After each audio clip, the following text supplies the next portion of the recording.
Happy Saturday, friends! So I shared with you last week how to make the best homemade tomato sauce for like your pastas, and it's just such a great dish. I make this on hand and then I keep it on hand for other recipes, including today's. So if you haven't seen how to make the tomato sauce, I will link it down below because you're going to need it to make tomato basil soup, as you can tell by the heading of this video.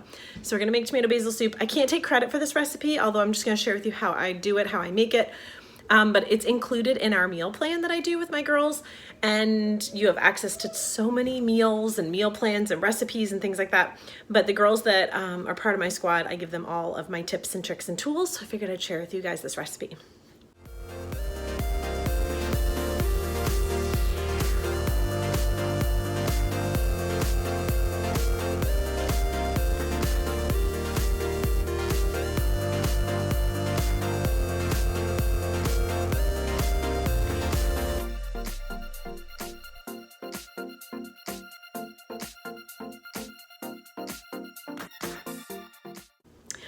All right, guys, thanks so much for watching. Give it a thumbs up. If you are not subscribed, please do, and I will see you later. Bye.